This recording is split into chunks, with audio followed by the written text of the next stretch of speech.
अस्सलाम वालेकुम। अस्सलाम नमस्ते सत श्री अकाल। उम्मीद करता हूँ फिट होंगे, बेहतरीन होंगे, अपनी लाइफ अच्छे से एंजॉय करोगे। हम तीनों की तरह आज एक और वीडियो और उसका टाइटल वीडियो का टाइटल है जी महाशिवरात्रि स्पेशल। शिवरात्रि का महीना, ज्योतिर्लिंग स्टोरी, मंत्र। अक्षत गुप्ता की वीडियो है जी। और सबको जो है हमारी तरफ से एडवांस महाशिवरात्रि की जो है शुभकामनाएं बहुत बहुत।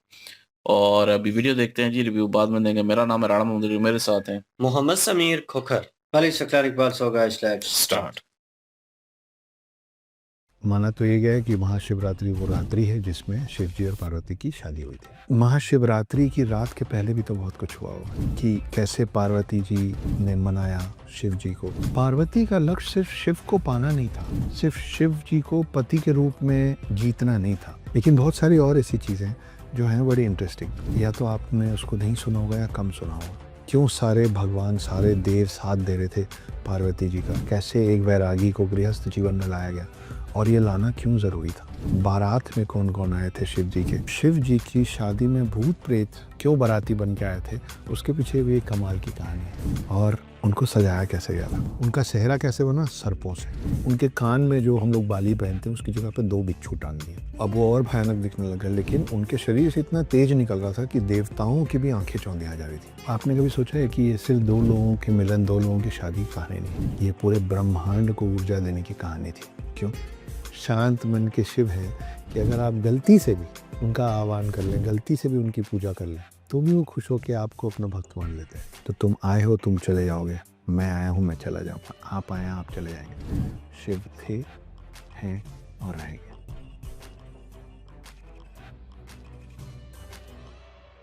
आप सभी को अक्षत का शत शत नमन। थोड़े दिन पहले मैंने एक वीडियो बनाया था माघ मेले पे, और उस वीडियो में मैंने आपसे प्रॉमिस किया था कि जब महाशिवरात्रि का वक्त पास आएगा तो मैं महाशिवरात्रि पे भी आप लोगों के लिए एक प्यारा सा वीडियो बना के भेजूंगा। ये वही वीडियो है जिसका मैं बहुत समय से इंतजार कर रहा था, क्योंकि बताने के लिए बहुत मस्त मस्त बातें हैं। महाशिवरात्रि, जैसा कि आप और हम जानते हैं कि देवों के देव महादेव और पार्वती की शादी की रात को कहा जाता है महाशिवरात्रि।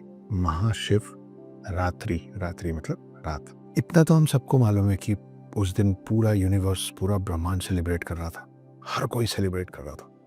क्या देव, क्या गंधर्व, क्या असुर, है ना, राक्षस, भूत प्रेत, पिशाच, चुड़ैल, डायन, सब, पशु पक्षी, सब, ये तो हमको मालूम है कि उनकी शादी हुई थी। और इसलिए हम महाशिवरात्रि का पर्व मनाते हैं, जो हिंदू धर्म में सबसे बड़ा पर्व माना जाता है, सबसे बड़ा सेलिब्रेशन माना जाता है। मुझे ये कहना चाहिए, सबसे अच्छी, सबसे खूबसूरत, सबसे प्यारी, सबसे बड़ी शादी इस पूरे विश्व की, पूरे ब्रह्मांड की हमारे लिए महाशिवरात्रि होती है। लेकिन बहुत सारी और ऐसी चीज़ें जो हैं बड़ी इंटरेस्टिंग, पर या तो आपने उसको नहीं सुना होगा या कम सुना होगा। महाशिवरात्रि की रात के पहले भी तो बहुत कुछ हुआ होगा कि कैसे पार्वती जी ने मनाया शिव जी को। क्यों सारे भगवान, सारे देव साथ दे रहे थे पार्वती जी का, कैसे एक वैरागी को गृहस्थ जीवन में लाया गया और ये लाना क्यों ज़रूरी था। बारात में कौन कौन आए थे शिव जी के और उनको सजाया कैसे गया था। आप और हम कैसे सजते हैं, कुर्ता पजामा पहनते हैं अपनी शादियों में, शेरवानी पहनते हैं, साफा पहनते हैं, है ना। शिव जी ने क्या पहना था, को कैसे सजाया गया था। और जब ये पूरी बारात पहुंची पार्वती जी के दरवाजे पे, तो जब घरातियों ने बारातियों को देखा तो कौन मुस्कुराया, कौन डरा, कौन बेहोश हो गया, ये सब बताने वाला हूँ इस वीडियो में। और भी 1-2 कहानियाँ सुनाऊंगा जो कहीं ना कहीं महाशिवरात्रि से जुड़ी हुई है। तो आइए शुरू करते हैं। माय नेम इज उर्मिला पुत्र Akshat Gupta. I am a full time house husband, part time author, screen writer, poet and lyricist. Let's start. Ishaan संहिता एक पार्ट है स्कंद पुराण के अंदर जो बहुत ही रोचक है, बहुत ही इंटरेस्टिंग है। ये वही कहानी है जहाँ पहली बार ये बताया गया था कि कैसे ईशान रूप में शिव जी प्रकट हुए थे। कहानी शुरू यहाँ से होती है कि ब्रह्मा और विष्णु ऑलरेडी वहाँ थे, और ब्रह्मा और विष्णु अपने अपने काम में पूर्ण थे। मतलब उनको अपना काम बिल्कुल बखूबी करना आता था, परफेक्ट थे, किसी से कोई गलती नहीं होती थी, कोई त्रुटि नहीं होती थी। और इसी वजह से, क्योंकि ये दोनों परफेक्ट थे, अहंकार की एक लहर दौड़ी पूरे ब्रह्मांड में और सवाल उठा। वो सिर्फ सवाल नहीं था कि कौन श्रेष्ठ है, ये अस्तित्व पे संकट आने की बात हो गई थी। तब शून्य के गर्भ से एक ऐसा अग्नि स्तंभ प्रकट हुआ, एक विशाल असीम अग्नि स्तंभ जिसका ना कोई आदि था ना कोई अंत। और एक आवाज आई कि मैं परम ब्रह्म हूं, और जो तुम दोनों में से जो भी मेरा स्टार्ट या एंड ढूंढ लेगा, मेरा आदि अंत ढूंढ लेगा, वो तुम दोनों में ज्यादा सुपीरियर है। दोनों ने सुना, ब्रह्मा जी और विष्णु जी ने, और दोनों को लगा ये तो कर ही लेंगे। ब्रह्मा जी ने तुरंत एक हंस का रूप लिया और ऊपर की तरफ उड़ गए, इस प्रकाश पुंज के ऊपर की तरफ। और विष्णु जी ने वराह अवतार लिया। वराह अवतार आपको मालूम है, नरसिम्हा फिल्म के बाद ज़्यादा अच्छे से पता होगा, वो बोर फेस जिसमें 2 सींग होते हैं नाक के पास। वो पाताल की तरफ दौड़ गए कि मैं इसका जहाँ से शुरू हो रहा है उसको ढूंढूंगा, और ब्रह्मा जी ऊपर उड़ गए कि जहाँ ये ख़त्म हो रहा होगा ऊपर जाके मैं उसको ढूंढूंगा। जाते चले गए, उसका ना कोई आदि ना कोई अंत, कहीं वो पहुंच ही नहीं पा रहे थे। इस समय ब्रह्मा जी ने एक छल किया। ब्रह्मा जी को रास्ते में एक फूल मिला, केतकी का फूल। आप केतकी के फूल के बारे में पढ़ेंगे हमारे एंशिएंट हिंदू स्क्रिप्चर्स में, तो आपको पता चलेगा कि केतकी फूल को भी श्राप मिला है ब्रह्मा जी के साथ। क्या श्राप मिला और क्यों मिला बताता हूँ। केतकी फूल मिला रास्ते में ब्रह्मा जी को, और ब्रह्मा जी ने केतकी को कन्विंस कर लिया कि सुनो, तुम मेरा साथ दे दो, हम वापस चलेंगे और हम विष्णु जी को बोल देंगे कि हमने उसका छोर ढूंढ लिया, उसका फिनिश लाइन ढूंढ लिया। केतकी भी उनकी बातों में आ गई। केतकी बोले ठीक है, मैं बोल दूंगी। दोनों जन वापस आए और ब्रह्मा जी ने यही झूठ कहा कि मैंने ढूंढ लिया। और दूसरी तरफ से विष्णु जी लौटे। विष्णु जी बहुत ही कोमलता से और सर झुका के उन्होंने माना कि मैं इसकी शुरुआत नहीं ढूंढ पाया, और नतमस्तक हुए। तब शिव जी का एक रूप सामने आया और ब्रह्मा जी को श्राप भी मिला, सजा भी मिली, जिसकी वजह से आज भी ब्रह्मा जी की पूजा नहीं होती। राजस्थान में पुष्कर नाम की एक जगह है, सिर्फ और सिर्फ वहीं पे ब्रह्मा जी का एक स्टैंड अलोन मंदिर है, ऐसा माना गया है। और इसीलिए जब हम विष्णु जी की पूजा करते हैं, हम शिव जी की पूजा करते हैं, इन दोनों का नाम इतना ज़्यादा है, पर आप ब्रह्मा जी की पूजा होते हैं उनका पूरा अलग से कुछ जान सुन नहीं पाएंगे। ये उसी श्राप के तले हुआ। तो ये पहली बार देवों के देव महादेव ईशान रूप में, जो ये प्रकाश स्तंभ बना था, उस रूप में प्रकट हुए थे। और प्रकट होके ये जो पूरा अहंकार था ना दोनों में कि कौन सर्वश्रेष्ठ है, उस अहंकार को तोड़ने के लिए आए थे कि कोई श्रेष्ठ नहीं है, मैं हूँ श्रेष्ठ, तुम सब मुझसे हो और कहीं से कहीं तक भी चले जाओ, मेरा कोई और छोर नहीं है। तो तुम आए हो, तुम चले जाओगे, मैं आया हूँ, मैं चला जाऊँगा, आप आए आप चले जाएंगे। शिव थे, हैं और रहेंगे। तो कहा जाता है कि ये दिन, जिस दिन ईशान रूप में ये प्रकाश पुंज बन के शिव जी प्रकट हुए थे, उस दिन को ही महाशिवरात्रि बोला जाता है। अब आप बोलेंगे महाशिवरात्रि तो पार्वती जी और शिव जी की शादी का दिन है, ये तुम क्या नई बात बता रहे हो। ये भी लिखा है और वो भी लिखा है। तो ऐसा भी तो हो सकता है ना कि आपका जन्मदिन और आपकी मैरिज एनिवर्सरी एक ही दिन हो, पॉसिबल है।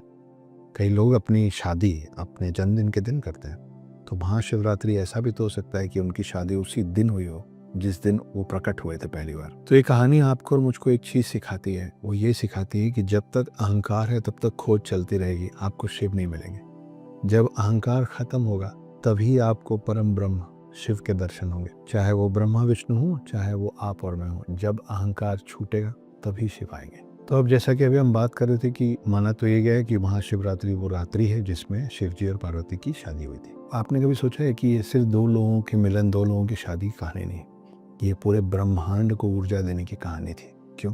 इसके पीछे कहानी है कि ब्रह्मा जी ने सृष्टि की रचना की, सब चीजें बना दिया, मानव बना दिए, दानव बना दिए, पक्षी बना दिए, पेड़ बना दिए, नदियां बना दी, पहाड़ बना दिए, सब बना दिया, लेकिन उसमें ऊर्जा नहीं थी, वो जड़ थे। चेतना तो थी लेकिन उनमें कोई उल्लास, कोई उत्साह नहीं था, बैलेंस नहीं था। आप ये समझ लीजिए कि एक बहुत बढ़िया मशीन है और मशीन ऑपरेशनल है, वो चल सकती है, लेकिन बिना फ्यूल के नहीं चल सकती, है ना, या बिना इलेक्ट्रिसिटी के नहीं चल सकती। तो उसको चार्ज ही नहीं किया जा रहा, उसमें कोई इलेक्ट्रिसिटी नहीं है, तो उतनी अच्छी मशीन भी कैसे ऑपरेट करेगी? नहीं करेगी। बिना फ्यूल के कितनी भी अच्छी गाड़ी हो कैसे चलेगी? नहीं चलेगी। तो सृष्टि ऐसे ही तैयार हो गई थी कि सब चीज़ें सही है, कोई उल्लास, कोई खुशी नहीं है उन चीज़ों में।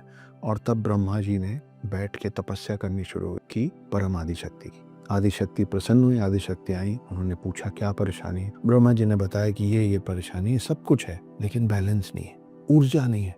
तब आदिशक्ति ने अपना एक नया रूप लिया, जो हिमालय की पुत्री बनके पार्वती के रूप में पृथ्वी पे आई और पृथ्वी को नया संचार दिया। इसलिए जरूरी था कि पार्वती शिव जी से विवाह करें, शादी करें, क्योंकि जो निष्क्रिय पड़े हुए थे शिव, इन दोनों के मिलन की वजह से पूरी पृथ्वी की ऊर्जा शुरू होती। आप सोचिए, एक पृथ्वी है जो घूम ही नहीं रही, स्थिर है, जड़ है, कोई मूवमेंट नहीं, तो कैसे कुछ सर्वाइव होगा? इस पूरी पृथ्वी में ऊर्जा डालने के लिए इन दोनों का मिलन होना जरूरी था। तो आदिशक्ति ब्रह्मा जी के रिक्वेस्ट पे, ब्रह्मा जी के तपस्या और उनके आह्वान पे आई। उन्होंने पार्वती का रूप लिया, हिमालय की पुत्री बनी और फिर उन्होंने तपस्या शुरू की शिव की, क्योंकि ऊर्जाहीन शिव जो उस समय सती के विरह में भी थे और वैराग्य ले चुके थे कि मुझे दिन दुनिया से कुछ नहीं करना है, मैं तपस्वी हूँ, मैंने संन्यास ले लिया सब चीज़ों से, उनको गृहस्थ जीवन में वापस लाना ज़रूरी था। और तब पार्वती उनकी तपस्या शुरू की ताकि ये दोनों मिले और पूरी सृष्टि ऊर्जावान हो, पूरी सृष्टि में बैलेंस भी आए और ऊर्जा का संचार भी हो। जिस रोज़ इन दोनों की शादी हुई उस दिन को, उस रात को हम महाशिवरात्रि के नाम से कई सौ सालों से, कई हजार सालों से सेलिब्रेट कर रहे हैं और आने वाले कई हजार साल तक सेलिब्रेट करते रहेंगे। हैप्पी महाशिवरात्रि। पर कहानी और बची है। अगली कहानी, पार्वती का लक्ष्य सिर्फ शिव को पाना नहीं था, सिर्फ शिव जी को पति के रूप में जीतना नहीं था, उनका लक्ष्य शिव जी को सृष्टि के संचालन के लिए जागृत करना था कि सृष्टि वापस से नियंत्रित हो, बैलेंस्ड हो, ऊर्जा आए, चलना शुरू हो, उसके लिए तैयार करना जरूरी था। ये कारण था कि बहुत घोर तपस्या की पार्वती ने शिव जी को पाने के लिए। उस समय शिव जी भी ब्रह्मांड से परे गहरी तपस्या में लीन थे। तो यहाँ पार्वती जी शिव जी की तपस्या कर रही है और शिव जी अलग तपस्या में लीन है, उनको पता ही नहीं है। तो फाइनली पार्वती जी की तपस्या पूरी हुई, शिव जी की तपस्या से वो बाहर आए, वो निकले। उनको नहीं पता था कि पीछे से क्या क्या हो चुका है। और फिर फागुन मास के कृष्ण पक्ष की चतुर्दशी तिथि को शिव और पार्वती की शादी, विवाह तय किया गया। तो जैसे ही ये बात पता चली कि शिव जी की शादी, शिव जी का विवाह तय हो गया है पार्वती जी से, पूरे विश्व में, पूरे ब्रह्मांड में एक ऊर्जा का संचार हुआ। हर कोई खुश, पशु पक्षी, मानव दानव, गण भूत प्रेत पिशाच चुड़ैल सब खुश, है ना, सारे देव खुश, हर पौधा हर पानी का कण खुश, और सब के सब रेडी हो गए थे कैलाश पर्वत शिव जी की बारात पे जाने के लिए। लेकिन इस सब में ये जो मैंने आपको कहा ना भूत प्रेत, तो शिव जी की शादी में भूत प्रेत क्यों बाराती बन के आए थे, उसके पीछे भी एक कमाल की कहानी है। कहानी जाती है रामायण में। तो हुआ ऐसा था, ये माना गया है, लिखा गया है, जब राम जी की शादी हो रही थी, पूरे अयोध्यावासी जा रहे थे, सारे देव जा रहे थे, उसमें भूत प्रेत पिशाच भी आए कि हमको भी चलना है शादी में। वो जैसे दिख रहे थे, किसी के हाथ पाँव नहीं है, किसी का सर नहीं है, किसी के 4 सर हैं, एक के हाथ पाँव नहीं है, दूसरे के कई हाथ पाँव हैं, कुरूप दिखने वाले, जिनको देख के कोई भी भयभीत हो जाए, डर जाए, ऐसी शक्लों में थे सारे भूत पिशाच। तो इंद्रदेव ने वज्र का, उनका जो वेपन है वज्र का डर दिखा के उनको आने नहीं दिए थे। बोले तुम लोग नहीं आ सकते हो शादी में, तुम लोग शादी में आओगे तो शादी अशुभ हो जाएगी। तो भूत पिशाच सब जो थे बड़े दुखी हुए कि जब हमारे आने से चीज़ें अशुभ हो जाती हैं तो हमको आप लोगों ने बनाया ही क्यों, हमको बनाते ही नहीं तो अशुभ ही नहीं होता कुछ। अब हमको ले भी आए हैं आप लोग पृथ्वी पे, दुनिया में, और हमको अच्छी चीज़ों में शामिल भी नहीं कर रहे। दुख से सारे भूत पिशाच कहीं कोने में बैठे हुए थे। और तब आए शिव जी, क्योंकि सारे देवता आ रहे थे, शिव जी को भी बुलाया गया था। तो राम जी की शादी में जब शिव जी आ रहे थे तो शिव जी ने देखा भूत पिशाचों को कि दुखी क्यों बैठे हुए। तो उन्होंने बताया कि ऐसा ऐसा है, हम तो शादी में आना चाह रहे थे लेकिन हमको जाने नहीं दिया गया। तो किसको किसको नहीं जाने दिया, ये सबको, भूत पिशाच प्रेत, है ना, राक्षस, इनको जाने नहीं दिया गया। और जाना चाह रहे थे तो शिव जी को बताया गया, इन्होंने बताया कि इंद्रदेव बार बार अपने वज्र की का नौज दे के डरा के हमको आने नहीं दे रहे कि मैं मार दूंगा आओगे तो हम बड़े दुखी हैं। तब शिव जी ने उनको प्रॉमिस किया कि जब मेरी शादी होगी ना तो तुम सब आना। अब आपको थोड़ा सा विरोधाभासी इसमें लगेगा कि पहले तो शिव जी की शादी हुई होगी, फिर तो रामायण हुआ होगा, सही है, लेकिन हमारा मानना है कि काल चक्र है ना, पृथ्वी गोल है, समय काल चक्र है, गोल गोल घूमता रहता, तो बार बार हर चीज़ होती है, कलयुग के बाद फिर सतयुग आएगा। तो एक ऐसे प्रकरण में रामायण में क्योंकि इनको नहीं आने दिया गया था, तब शिव जी इनके उदास चेहरों को देख के उन्होंने बोला था कि जब मेरी शादी होगी तो किसी को नहीं रोका जाएगा, कोई शुभ अशुभ नहीं होगा, सब आएंगे, तब तुम लोग आना। और फिर फाइनली वो आए, और फाइनली फिर जब शिव जी की बारात निकली तो उसमें सब कोई आमंत्रित थे बराबरी से, कोई भेदभाव नहीं, कोई शुभ अशुभ नहीं, कोई अच्छा बुरा नहीं, कोई सुंदर और कुरूप नहीं, सब एक जैसे शिव जी की बारात में आए थे। ये है कहानी इनके भूत प्रेत पिशाच की, इनकी शादी में आने की।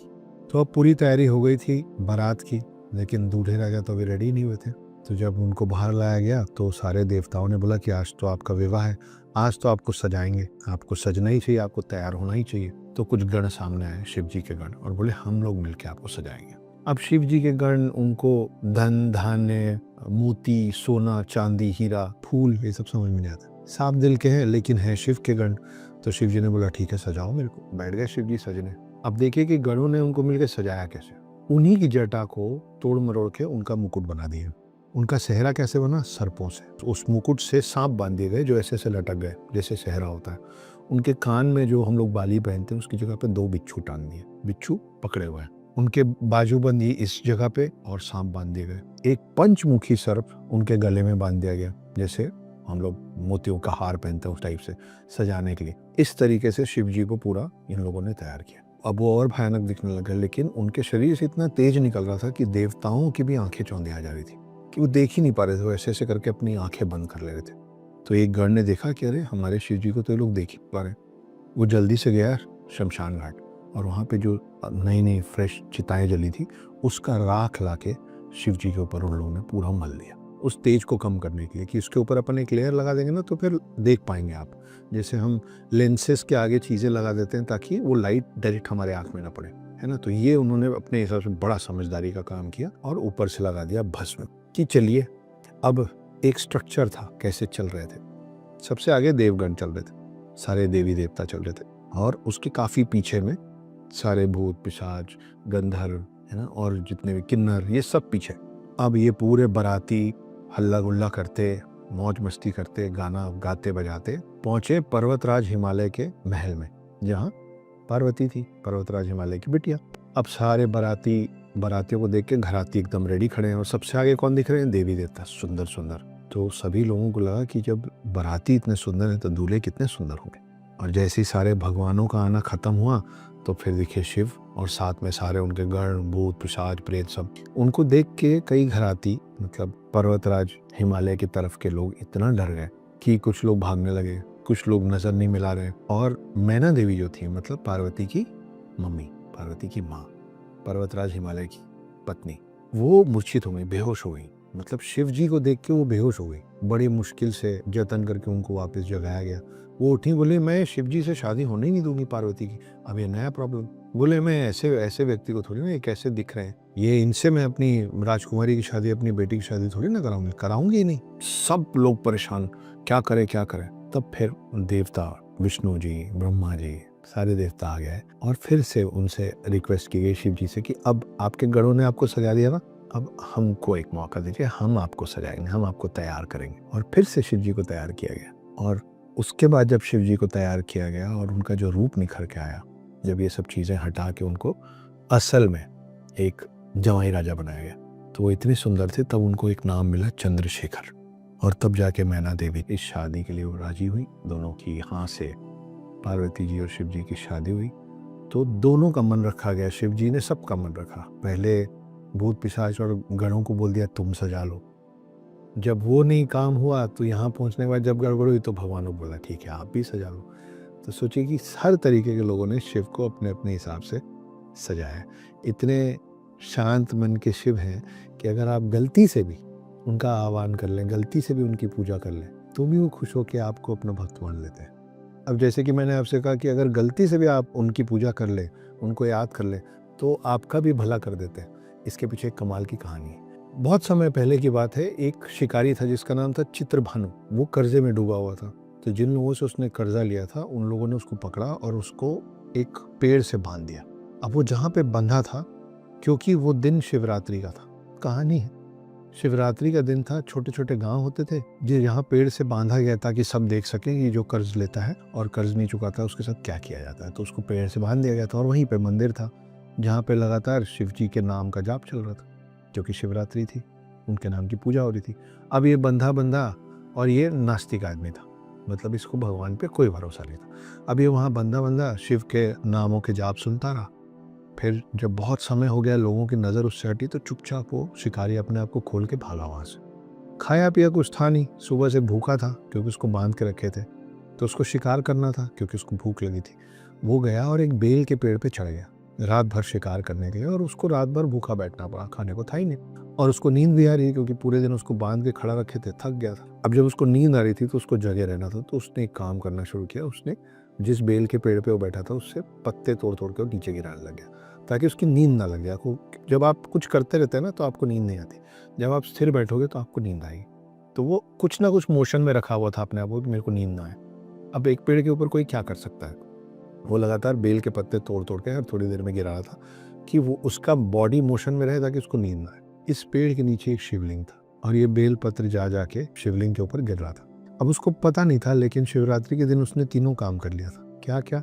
उसने शिव जी का आह्वान कर लिया था, शिव जाप कर लिया था, पूरे दिन भूखा प्यासा था तो व्रत हो गया था और बेल पत्र गिरा के वो अभिषेक भी कर रहा था। तो जब उसकी मृत्यु हुई बाद में, तो उसको लेने यमदूत नहीं आए, उसको लेने आए शिवगण, खूब सारे शिवगण। और तब उसको बताया गया कि तुम नास्तिक ही सही, लेकिन तुमने गलती से ये तीनों काम कर दिया था एक शिवरात्रि के दिन। तुमने व्रत रखा, तुमने शिव के जाप को सुना और तुम रात भर जगे रहे और तुमने बेलपत्र चढ़ाया, शिव जी का अभिषेक भी किया। इसलिए तुमको यमदूत लेने नहीं आए, शिवगण लेने आए और उसको स्वर्ग ले जाएगा। तो वही मैं जो कह रहा हूँ ना कि उनका भी उद्धार कर देते हैं जो गलती से भी उनकी पूजा कर ले। इतने दयालु और इतने भोले हैं हमारे शिव। अब इतनी सारी कहानियां तो मैंने सुना दी, लेकिन ये सब कहानी में सुना क्यों रहा हूँ? इसलिए सुना रहा हूँ क्योंकि महाशिवरात्रि बस आने वाली है और महाशिवरात्रि के दिन क्या होती है? पूजा होती है।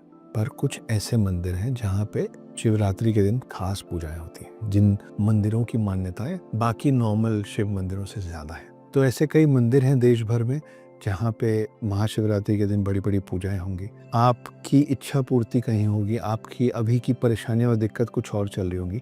मैं आपको कुछ मंदिरों के नाम बता रहा हूँ, अगर हो सके तो महाशिवरात्रि के दिन इन मंदिरों में ज़रूर जाइए, वहाँ ज़रूर पूजा करवाइए। इस महाशिवरात्रि के दिन आपको पूरी श्रद्धा से बाबा की पूजा ज़रूर करनी चाहिए।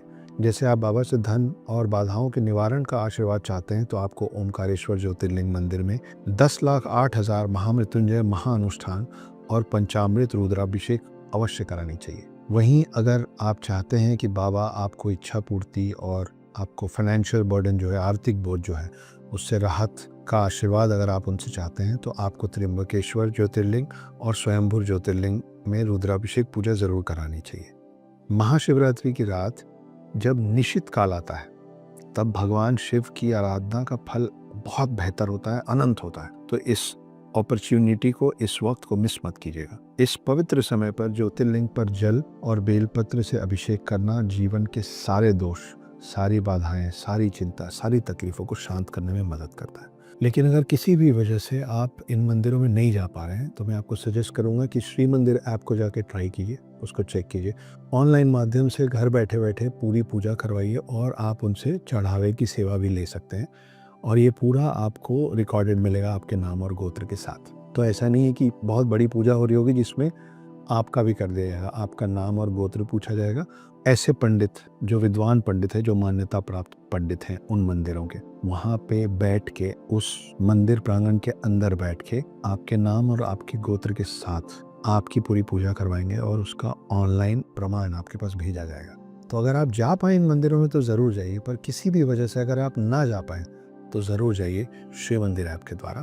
पूजा होना ज़रूरी है, आप कहाँ बैठ के कर रहे हैं उससे फ़र्क नहीं पड़ता। जा पाए तो ज़रूर जाइए, पर अगर आप वहाँ जाएंगे तो भी पूजा आप खुद नहीं करते ना, ये पूरा जो अभिषेक है ये तो पंडित जी लोग करवाते हैं। तो जो मैं बता रहा हूँ 10,08,000 बार महामृत्युंजय का जाप, ये सब भी पंडितों को ही करवाना है। आपको चाहिए कि सिर्फ आपके नाम से ज़रूर हो। तो आप काम काज में हैं, व्यस्त हैं, कोई और कमिटमेंट्स हैं, किसी वजह से आप नहीं जा पा रहे, तो श्री मंदिर ऐप आपके घर बैठे आपका ये काम पूर्ण कर देगा। बाकी महाशिवरात्रि की आप सबको ढेर सारी शुभकामनाएं। हंसते रहिए, मुस्कुराते रहिए, स्वस्थ रहिए, व्यस्त रहिए, मस्त रहिए। शिव जी का कोई भी सेलिब्रेशन मस्ती का सेलिब्रेशन है। ब्रह्मांड का सबसे बड़ा सेलिब्रेशन है महाशिवरात्रि। खूब खुश रहिए, दान पुण्य कीजिए, अपने आसपास के लोगों के चेहरे पे एक मुस्कान ज़रूर दीजिए, गिफ्ट्स दीजिए जैसे बर्थडे और शादियों में दिया जाता है। गरीबों का ख्याल रखिए, अपनों का ख्याल रखिए, हमेशा मुस्कुराते रहिए। मेरा नाम था अक्षत और मैं बहुत जल्दी अगले वीडियो के साथ आपसे फिर मिलूंगा।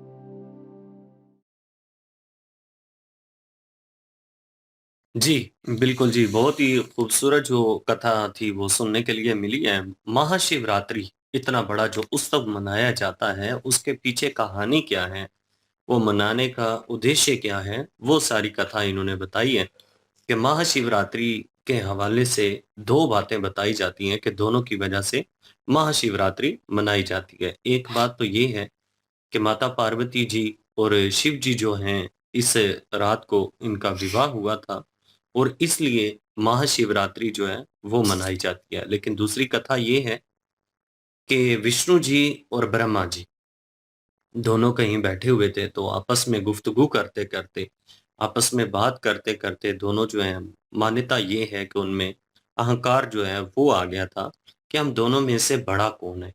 तो अहंकार की वजह से फिर हुआ कुछ यूँ कि इसी दौरान एक प्रकाश निकलती है, जिसको रोशनी कहते हैं, तो वो रोशनी इतनी तेज़ होती है कि जब वो उस रोशनी की तरफ देखते हैं, तो वहाँ से आवाज़ आती है कि आप ऐसा करिए, आप दोनों में से जो मेरे शुरू तक या जहाँ पे मेरा एंड होता है, वहाँ तक अगर जो कोई भी आप में से पहले पहुँच गया, वो आप दोनों में से बड़ा है। तो ब्रह्मा जी का कहती हैं कि उन्होंने हंस रूप धारण कर लिया और विष्णु जी का कहते हैं कि उन्होंने वर अवतार ले लिया और वो धरती के नीचे उनको ढूँढने के लिए चले गए और जो ब्रह्मा जी हैं, वो ऊपर चले गए। अब माना ये जाता है कि जो ब्रह्मा जी हैं, जब वो जा रहे थे, तो रास्ते में उनको एक फूल नज़र आया। वो फूल जो था, उसका नाम तो मुझे ज़हन में नहीं रहा, सॉरी। लेकिन ये है कि उस फूल से उन्होंने कहा कि इस तरह से करते हैं कि अगर आप मेरी साथ जो है वो एग्री करें और हम जाके ये कहें कि हमने जो है वो जहाँ से ये प्रकाश शुरू होता है, उस अंत तक पहुँच चुके हैं, उस एंड तक पहुँच चुके हैं और हमने ढूँढ लिया। तो चले मैं जो है वो विष्णु जी से श्रेष्ठ बन जाऊँगा। अब जब वापस आए हैं ब्रह्मा जी, इतनी देर तक विष्णु जी भी वापस आ गए थे। जब ब्रह्मा जी वापस आए तो उन्होंने कहा कि हाँ, मैंने ढूँढ लिया कि आपकी जो शुरुआत है वो कहाँ पर होती है। लेकिन विष्णु जी का ये माना जाता है कि उन्होंने कहा कि नहीं, मैं नहीं ढूँढ सका कि आपका एंड जो है वो कहाँ पर होता है। तो ये कहा जाता है, हमने भी सुना था कि ब्रह्मा जी जो हैं उनकी पूजा नहीं की जाती। लेकिन किस कारण नहीं की जाती, वो डीपली जो एक जानकारी है वो यहाँ पे जानने के लिए मिली है कि ब्रह्मा जी को फिर श्राप मिला था कि आपकी जो पूजा है वो नहीं होगी। कहा जाता है कि राजस्थान में एक मंदिर है ब्रह्मा जी का, उसके अलावा कोई भी जो है वो मंदिर ब्रह्मा जी का नहीं नज़र आएगा आपको। पूजा जो होगी, वो या तो विष्णु जी की होगी या फिर शिव जी की होगी। इन दोनों की जो पूजा है, वो हमेशा से चलती आ रही है, लेकिन ब्रह्मा जी श्राप के कारण जो है, वो उनकी पूजा नहीं हो सकी। तो इस कारण के माध्यम से भी माना जाता है कि उस रात्रि को फिर महाशिवरात्रि कहा जाता है। तो जो शिव थे फिर उन्होंने अपना जो तारुफ है, अपना जो परिचय है वो दिया और उसके बाद ये माना जाता है कि जो शिव जी हैं उनको पाने के लिए माता पार्वती जी जो हैं उन्होंने कठोर तपस्या की। बिल्कुल वो तो हमने देखा है कि कठोर तपस्या तो उन्होंने की, लेकिन ये है कि संसार का जो संतुलन है ना उसको कायम रखने के लिए माता पार्वती जी जो थी वो आदिशक्ति थी और उनका और शिव जी का मिलन होना बड़ा ज़रूरी था। इसलिए माता पार्वती जी को शिव जी के साथ मिलाने के लिए बड़े पापड़ बेलने पड़े, बड़ी कठिनाइयाँ देखनी पड़ी हैं। सारे जो देवता थे उन्होंने अपनी तरफ से भरपूर साथ दिया। कामदेव जो थे, उन्होंने बहुत बड़ा बलिदान भी उनको देना पड़ा। हालाँकि उनको मना भी किया गया कि देख लीजिए कि बहुत बड़ा रिस्क है। अगर शिव जी की जो तीसरा नेत्र है, अगर वो खुल जाता है तो आप तो जल के भस्म हो जाएँगे। लेकिन वो जानते थे कि सृष्टि का संतुलन जो है उसको कायम रखने के लिए माता पार्वती जी जो हैं, उनका प्रेम शिव जी के हृदय में लेकर जाना बड़ा ज़रूरी है और शिव जी का जागना जो है वो तपस्या से बड़ा ज़रूरी है। तो उन्होंने अपना जो प्रेम बाँध जो है वो छोड़ा और शिव जी जो थे उनकी तीसरा नेत्र जब खुला तो कामदेव जो थे वो तो जल के भस्म हो गए थे। फिर बाद में एक लीला के माध्यम से उनको दोबारा से जो है वो शरीर दिया गया। लेकिन ये है कि बहुत सारे देवता जो थे, उन्होंने बड़ी कठिनाइयाँ देखी हैं, माता पार्वती जी ने भी खुद बड़ी कठिनाइयाँ देखी हैं। बड़ी परीक्षा हुई है माता पार्वती जी की, तब जाके माता पार्वती जी का मिलन जो है, वो शिव जी से हुआ। क्योंकि शिव जी जो थे वो तो पहले ही वैरागी थे, लेकिन जब सती माता जी के साथ उनका मिलन हुआ, सती माता जी ने उनको मना लिया, उनको राज़ी कर लिया अपने साथ शादी के लिए, अपना जो प्रेम था उसके माध्यम से शिव जी को एग्री कर लिया।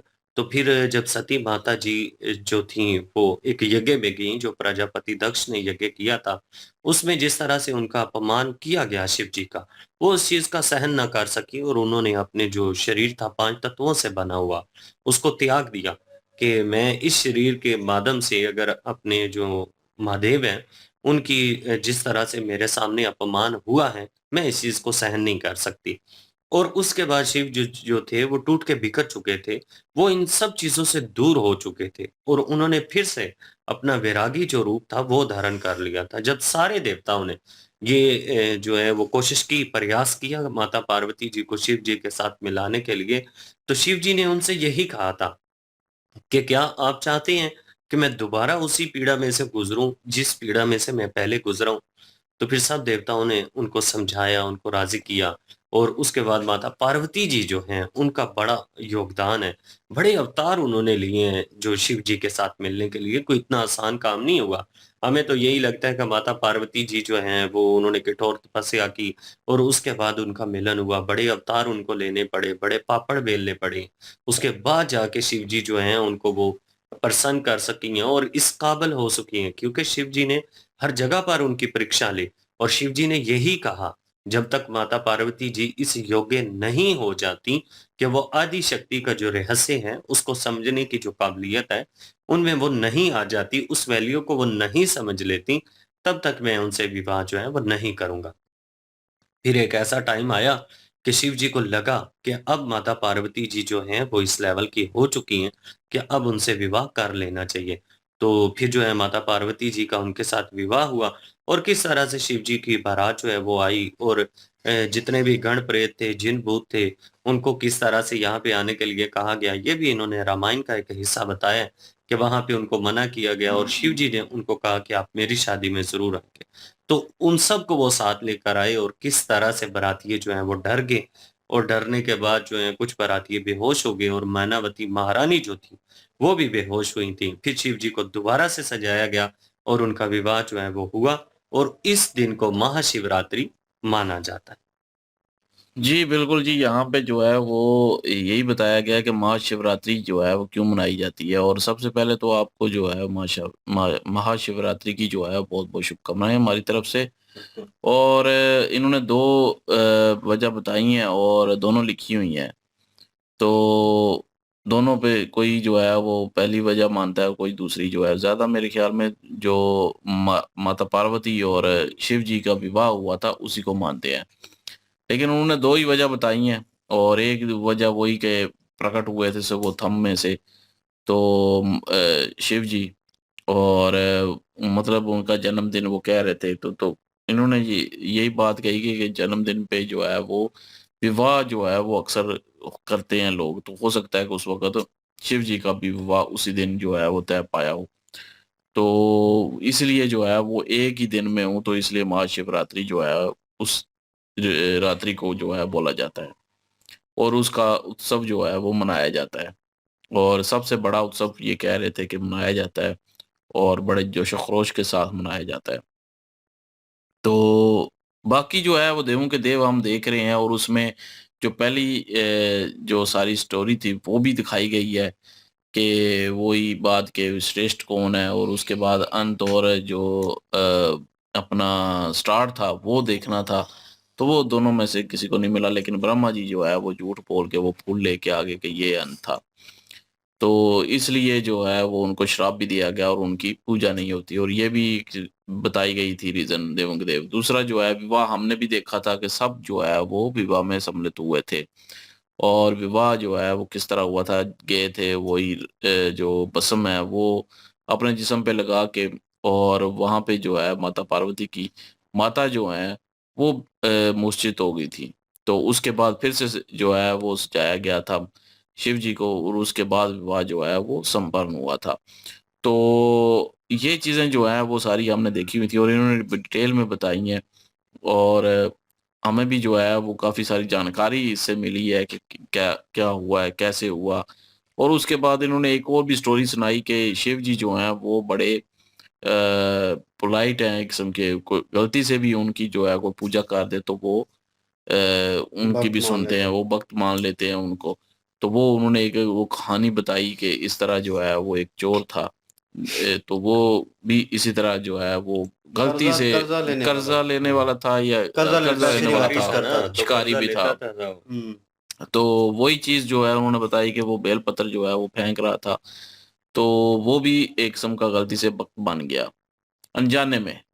तो इसलिए जो है उनको भी लेने के लिए जो है वो शिव के गन आए थे लेने के लिए। तो वो सारी डिटेल उन्होंने बताई है और यही बताया कि इसका अर्थ क्या है, महाशिवरात्रि में क्या करना चाहिए, महाशिवरात्रि में किस तरह जाना चाहिए, उस दिन क्या करना चाहिए, वो सारी डिटेल इन्होंने बताई है। वो और ऑनलाइन भी उन्होंने बताया कि वहाँ से भी जो है वो पूजा आप करवा सकते हैं।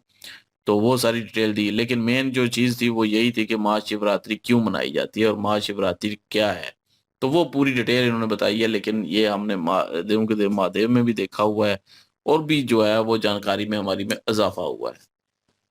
बिल्कुल जी, महाशिवरात्रि की शुभकामनाएँ हमारी टीम की तरफ से और एग्ज़ैक्टली नो डाउट जी इन्फॉर्मेशन काफ़ी प्रोवाइड की गई और प्रेत गुण जो है इंद्रदेव ने क्यों रोका और मैं बीच में कह रहा था इंद्रदेव अकेन जो हैं, उनको आने नहीं दिया विष्णु जी की शादी के ऊपर, उन्हें हालाँकि बुलाया हुआ था। भूत प्रेत उन्होंने को भूत प्रेत जो थे और उन्होंने भी गिले-शिकवे किए कि हमें लाई क्यों इस धरती के ऊपर अगर आप हमें शामिल नहीं कर सकते अच्छी चीज़ों में।